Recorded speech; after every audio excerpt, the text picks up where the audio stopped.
tardes. Hoy comenzaremos ese gran estudio bíblico donde Dios va a tocar nuestro interior, donde Dios va a tocar nuestra vida y va a ser un encuentro personal con cada uno de nosotros. Hoy damos paso a Sonia Martín del Águila para que nos traiga ese gran estudio bíblico donde Dios va a tocar nuestro interior y nos va a hacer luz sobre este mundo. Muy buenas tardes y que el Señor os bendiga. Ya estamos en nuestro estudio bíblico. Estamos hoy viernes y quiero deciros que me ha encantado poder prepararme este estudio bíblico. Encantado. Es un tema súper interesante y quería compartirlos con cada uno de vosotros. No es un capítulo largo, porque no es un capítulo de lo que vamos a hablar. Es 2 versículos. Y quiero abrir la Biblia en Segunda de Reyes, sí, esta vez. También vamos a hablar del Antiguo Testamento. Segunda de Reyes, capítulo número 13. Y vamos a leer 2 versículos, que son el versículo 18 y el versículo 19. Y nos vamos a centrar y basar en estos 2 versículos para todo el estudio bíblico. Y dice, Segunda de Reyes 13, 18 y 19. Y le volvió a decir, toma las saetas. Y luego que el rey de Israel las hubo tomado, le dijo, golpea la tierra. Y él la golpeó 3 veces y se detuvo. Entonces el varón de Dios, el profeta, enojado contra él, le dijo, al dar 5 o 6 golpes hubieras derrotado a Siria hasta no quedar ninguno, pero ahora solo 3 veces derrotarás a Siria.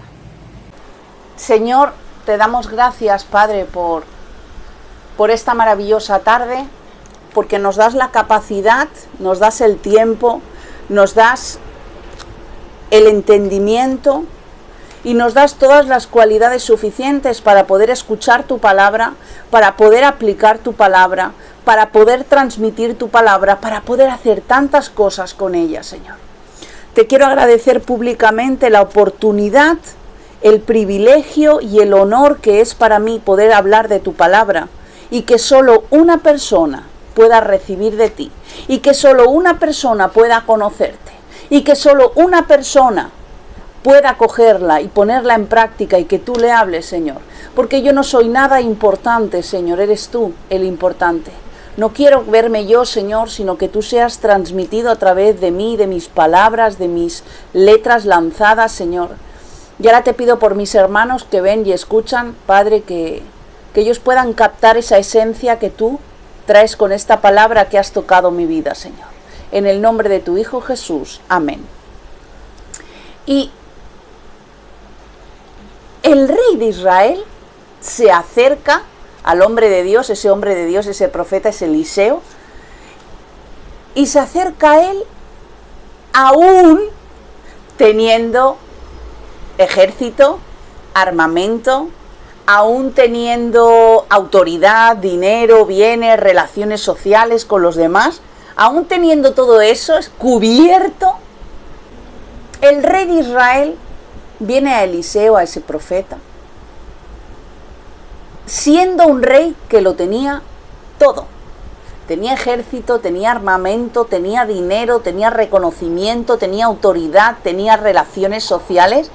Lo tenía todo que un ser humano le gustaría tener. Y ese rey que lo tenía todo se acerca a Eliseo. Eliseo no tenía ni armamento, ni ejército, ni relaciones sociales, ni dinero, ni autoridad, ni bienes, ni reconocimiento. Y aun de no tener todo eso, tuvo más logrado, tuvo más recorrido que el propio rey, que era un hombre joven y poderoso. Cuando el rey va donde estaba el profeta no le extiende un cheque y le dice, toma, aquí se acaban tus problemas. El profeta no le da bienes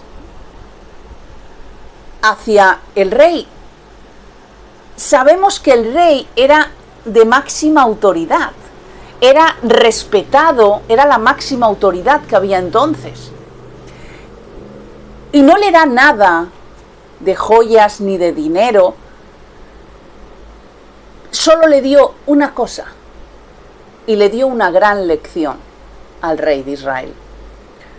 Esa lección costaba y valía muchísimo más que todo el oro del mundo, que todo el dinero del mundo, que todas las piedras preciosas del mundo. Y esa lección yo la he dividido en 6 lecciones, porque en una no. En estos 2 versículos que hemos leído tan cortos, hay 6 puntos, hay 6 lecciones que hoy podemos sacar y podemos incrustar en nuestra vida. Vamos a volver a leer Segunda de Reyes 13, que hemos leído antes de orar, 13:18, y le volvió a decir: toma las saetas, y luego que el rey de Israel las cogió, le dijo: golpea la tierra, y él la golpeó 3 veces y se detuvo. Entonces el varón de Dios, el profeta, enojado contra él, le dijo: al dar 5 o 6 golpes, hubieras derrotado a Siria hasta no quedar ninguno, pero ahora solo 3 veces derrotarás a Siria. Llegó frente a Eliseo, el rey de Israel, y le dice: toma. Una saeta era una especie de lanza. Toma esas saetas en la mano y comienza a golpear en tierra. Eso es lo que le dice Eliseo. Y cada golpe que él daba resultados. Cada cosa que nosotros hacemos bajo la dirección y la voluntad de Dios está produciendo victoria en nuestra vida.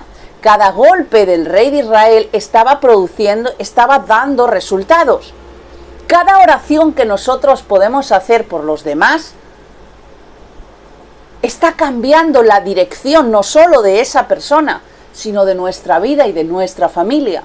Cada vez que anunciamos el Evangelio a los perdidos, al mundo, al que no conoce de Dios, el cielo se está abriendo para nosotros y para nuestro entorno. Cada vez que leemos y confesamos la palabra, nos está produciendo fe. Todo lo que hacemos por Él, en Él y para Él, está teniendo un efecto eterno, un efecto en el mundo espiritual. Satanás lo que está buscando en este tiempo es que estemos preocupados en lo que pasa en nuestra casa, en lo que pasa en la sociedad, en lo que pasa en cada rincón. Eso es en lo que él está ocupado, en que nosotros estemos todo el tiempo preocupados, en depresión, en ansiedad. Pero es que cuando vivimos en las cosas de Dios, Dios vive en nuestras cosas. Esas 6 lecciones que puedo aprender en estos simples 2 versículos. El punto número 1 es que tenemos que ponernos en acción en lo natural para que Dios obre en lo sobrenatural. Lo natural no le pertenece a Dios y lo sobrenatural no nos pertenece a nosotros. Todo lo que puede ocurrir a través de nosotros en el mundo espiritual viene porque Dios lo pone. No porque hayamos nacido con la estrella. No. Hay un ejemplo claro que podíamos aplicar muchas veces entre los cristianos, entre los hijos de Dios. Y es que muchos hacemos lo que hizo Moisés. Está Moisés delante del agua, están escapando de Egipto, y si llegan ahí a la orilla y le dice: tranquilos, que Dios lo va a hacer. Y se pone a orar a Dios y Dios le dice: pero vamos a ver, levanta la vara, muévela y yo obraré.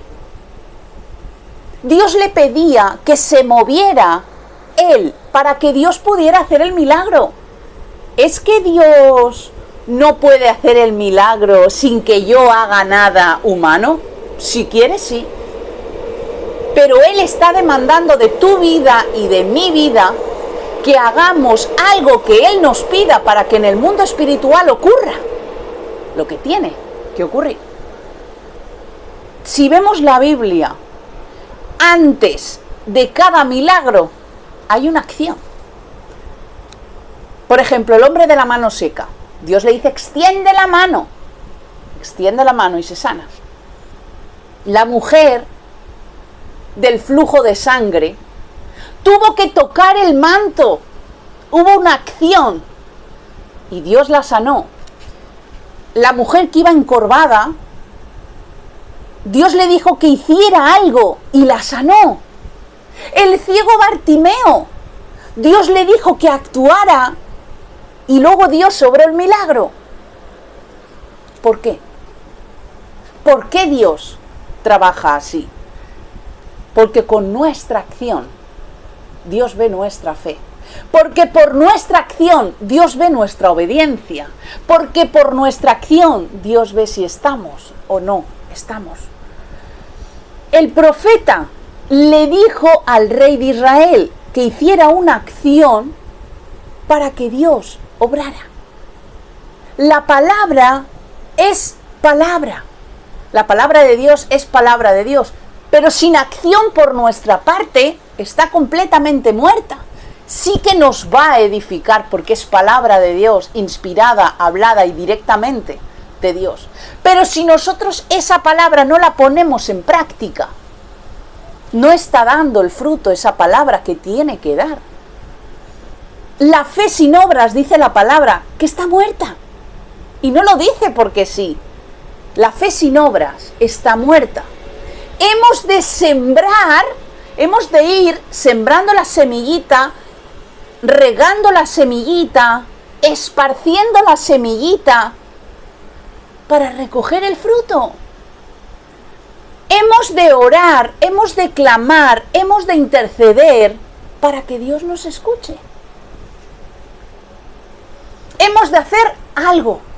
Siempre, siempre hemos de hacer algo. Si Dios te dijo haz algo, no esperes más y hazlo. Los enemigos nunca hubieran caído del rey, nunca hubieran caído. Si Dios no le pide, golpea, y si Él no lo hubiera hecho, jamás hubieran caído. La intención del rey no era suficiente. El peinado y las ropas del rey no eran suficientes. La posición social y el dinero del rey no eran suficientes. La voluntad incluso y el querer ir no era suficiente. Tenía que actuar en lo que Dios le había dicho que hiciera. El primer punto, hemos dicho que tenemos que ponernos en acción en lo natural para que Dios obre en lo sobrenatural. El punto número 2, la segunda lección que yo aprendo de estos dos versículos, es que una acción de ahora, del hoy, provoca una victoria en el futuro. Y el futuro a lo mejor es de aquí a 5 minutos, aquí a 6 meses, aquí a 5 años o aquí a 200, que yo no lo vea. Mirar, cuando el rey va delante del profeta, los sirios todavía no estaban atacando Israel. No estaban atacando. Si sabemos un poco la historia, todavía no habían atacado Israel. Pero cada vez que el rey golpeaba con la saeta en tierra, cada vez que golpeamos nosotros en obediencia, en fe, en todo lo que Dios nos manda, en este mismo instante, miles de enemigos del futuro, del rey, cayeron. Lo que nosotros hagamos hoy bendecirá, obrará en el futuro. Cuando nosotros obedecemos a Dios en su voluntad, en su propósito, estamos garantizando una protección para nosotros, para nuestra familia, no solo ahora, sino en un futuro también. Eso es algo de lo que nosotros aprendemos en este punto. Por ejemplo, Abraham. Mucho de lo prometido a Abraham, sabemos que no lo recibió. Hay promesas, hay cosas que Dios prometió a Abraham, que se cumplieron y él pudo verlas, como su hijo, por ejemplo. Pero hay otras que él no pudo verlas. Hay otras bendiciones y promesas y milagros de Dios que se cumplieron siglos después, y siglos, cuando Dios, por ejemplo, le promete la descendencia. Pasaron siglos y nosotros formamos parte de esa descendencia. Mirad, más de 45 años pasaron esas 6 guerras de los sirios con Israel para que Israel obtuviera la victoria. Fue escrito, fue profetizado y pasaron 45 años. ¿Lo pone en la palabra lo de los 45 años? No. Pero si estudiamos historia, no solo bíblica, historia de aquel tiempo, todo eso, esas guerras, están escritas. Muchas bendiciones serán para nosotros en un futuro inmediato, en un futuro próximo, pero muchas otras bendiciones serán para nuestras descendencias y serán benditas y serán prosperadas. Cuando digo prosperadas, estoy hablando un alma llena, un espíritu lleno, una vida llena y plena de Dios. El punto número 3 sería que no es el método, sino es la obediencia a Dios. Mirad, el rey de Israel podía haber derrotado al enemigo atacándole con un ejército. Si hubieran habido bombas entonces, tirándole bombas con tanques, con táctica, como otras veces habían actuado los del ejército. Podían haber atacado así. Pero la obediencia a Dios simplemente le llevó la victoria. Estoy convencida, no es que estoy convencida, es que lo sé, que si no hubieran obedecido a Dios, no hubieran ganado la batalla en 45 años. Y esto a nosotros, ¿vale? ¿A qué nos lleva? Os sonarán muchas cosas, porque todos, incluido yo, todos los hijos de Dios, incluido yo, muchas veces actuamos en métodos que no nos corresponden.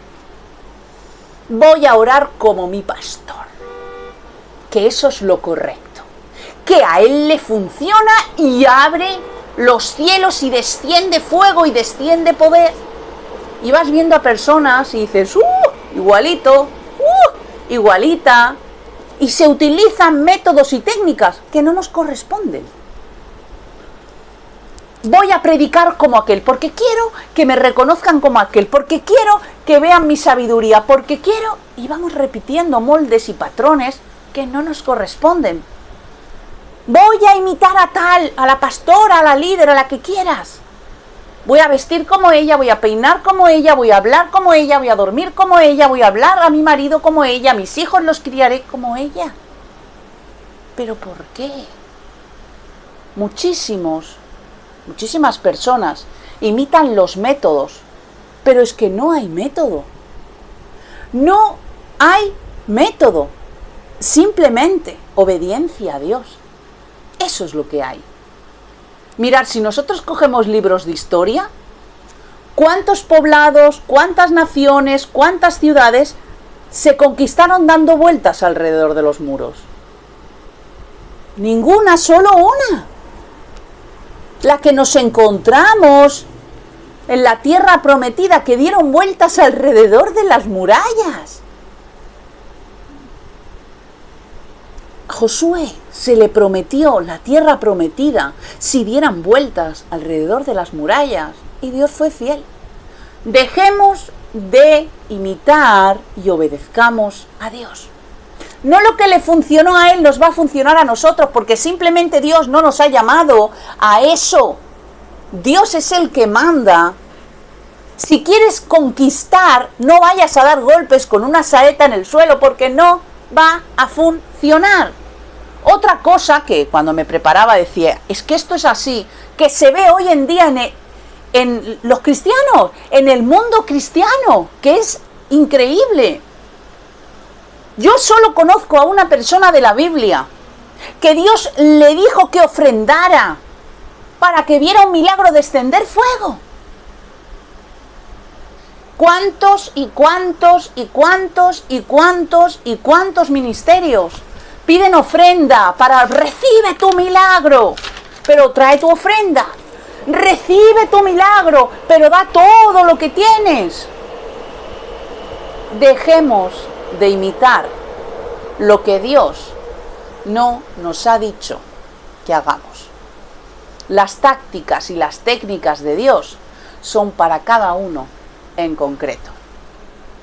El punto número 4 es que Dios nos revela la acción y nosotros la ponemos en perseverancia, no solo en práctica, sino en perseverancia. Mira, Dios le dice al profeta, dile esto al rey. ¿Y qué le estaba diciendo al rey? Que golpeara el suelo. Pero ¿quién tenía que golpear el suelo? El rey. Él era el que tenía que golpear el suelo, no Dios. Dios revela y nosotros actuamos. ¿Cuántas veces empezamos cosas y a los 2 días tiramos la toalla? ¿Cuántas veces Dios nos habla y decimos empiezo el lunes y a los 3 días dejamos ese plan y ese propósito de Dios? Y luego nos quejamos. Es que claro, yo le pido a Dios, me pongo a trabajar y es que Dios nunca me da, es que no se cumple. Pues no se cumple por tu culpa y por la mía. Porque somos nosotros los que tenemos que perseverar, no Dios. Dios habla y nosotros actuamos. Por eso tanta gente se va de las iglesias. Por eso tantas personas se apartan de Dios diciendo que Dios no existe, que Dios no ha querido hacer nada con él, que no ha visto que Dios le cumpliera aquello que tanto le pedía. Pero es que no ocurre por nuestra culpa, no por la culpa de Dios. Si Dios te ordena haz algo, hazlo. Pero no hazlo hoy y mañana, hazlo hasta el final, hasta que se cumpla, porque Dios no es hombre para mentir. El punto número 5, la enseñanza, la lección que yo encuentro, la quinta, es que Dios no nos lo va a explicar todo. No nos lo va a explicar. A ver, el por qué no debe de salir de nuestra boca. El por qué no debe estar en nuestras oraciones. ¿Podemos hacerlo? Pues claro, Dios no nos prohíbe que le digamos nada en una oración. Pero deberíamos de quitarlo porque la respuesta no va a estar. Dios, a través del profeta, no le dijo al rey por qué tenía que golpear el suelo con una saeta. No se lo dijo. ¿Por qué? Porque quiere que nos movamos en fe y no en vista. Porque si nos movemos en vista, ¿dónde está la fe? La fe es la certeza de lo que se espera sin verla. Es la convicción de lo que no se ve. Dios quiere que nos movamos por fe y no por vista. La última lección que yo encuentro en estos 2 versículos es que el plan de Dios es perfecto. Los imperfectos somos nosotros. Para que este hombre, para que este rey tuviera la victoria, ya estaba todo preparado. Dios ya lo tenía todo bajo control. Dios ya sabía desde antes lo que iba a ocurrir. Cuando algo de nuestra vida, de nuestra familia, de nuestro entorno, de nuestro alrededor no funciona, dejemos de culpar a Dios, de que es culpa de Dios. Si el mundo no funciona, dejemos de culpar a Dios y revisémonos dentro de nosotros, porque nosotros somos los imperfectos. Dios es perfecto. Si arreglamos lo que anda torcido en nosotros, si arreglamos aquello en lo que hemos metido la pata, si arreglamos aquel fallo, estamos todavía a tiempo de entrar en la dirección de nuevo y en la voluntad y en el plan de Dios para nuestras vidas.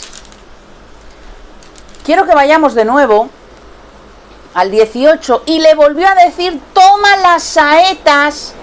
Y luego que el rey de Israel las tuvo tomado, le dijo: golpea la tierra, y él la golpeó 3 veces. 19, entonces el profeta, el varón de Dios, enojado contra él, le dijo: al dar 5 o 6 golpes hubieras derrotado a Siria hasta no quedar ninguno, pero ahora solo 3 veces vas a derrotar a Siria. ¿Qué dice el 20?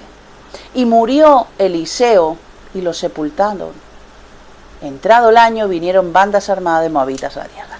Y murió Eliseo y lo sepultaron.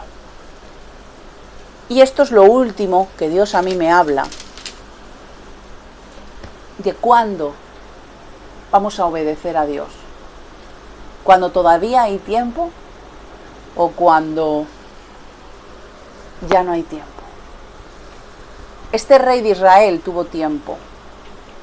Sí que es verdad que aquí podíamos hablar de otro tema, ¿verdad? De si se hizo o no se hizo lo correcto, pero no es este el tema. ¿Cuándo vamos a hacer aquello que Dios nos ha ordenado hacer?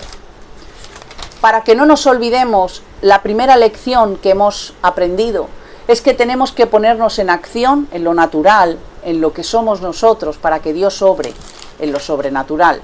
Segundo punto era una acción ahora, la que tú y yo podamos hacer en este instante, provoca una victoria futura. La lección 3 es que no es el método, sino la obediencia a Dios. El cuarto punto es que Dios revela la acción y nosotros ponemos la perseverancia. El punto número 5 es que Dios no nos lo va a explicar todo. Y la lección número 6 es que el plan de Dios es perfecto y los imperfectos somos nosotros. Es una palabra que me ha encantado poder darla. Es una palabra que ha sido sencilla, que ha sido fácil, pero es muy profunda para mí, para mi vida, y yo la voy a analizar. Y os pido que cada uno de vosotros la podáis analizar y que si os ha servido, aunque sea un poquito, que podáis compartirlo, no para que se me vea a mí, sino para poder llegar a más con la palabra de Dios. Porque Dios nos dice, ¿verdad? Predicad hasta los confines de la tierra. Así que vamos a orar, vamos a pedirle a Dios que nos ayude a retenerlo y a ponerlo en práctica. Padre, gracias. Gracias por tu presencia, Señor. Gracias por hablarnos. Gracias por tu maravillosa palabra, Señor, porque muchos hermanos no pueden obtener una Biblia, Señor, porque están siendo asesinados por creer en ti, por predicar tu palabra, por leerla, por exponerla, por simplemente llevar una Biblia, Señor.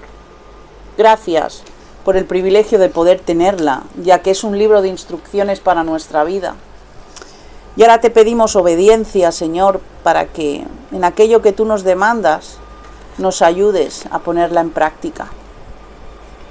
Gracias por las promesas que das a nuestras vidas. Gracias porque muchas las hemos visto cumplidas y otras esperamos en fe. Esperamos en esa fe ciega, Señor, en que tú nos las vas a dar. Y si no, tampoco pasa nada, Padre. Seguiremos amándote. Seguiremos estando pendiente de lo que tengas para nuestras vidas. Bendice y guarda a mis hermanos, Señor. Bendice y guarda a sus familias, bendice y guarda su economía, bendice y guarda su entrada y su salida, Señor. Gracias por Iglesia en Casa, Señor, en el nombre de Jesús. Y esa ha sido la palabra y el estudio de hoy. Espero y deseo que os sirva y que el Señor os bendiga. Nos vemos el domingo.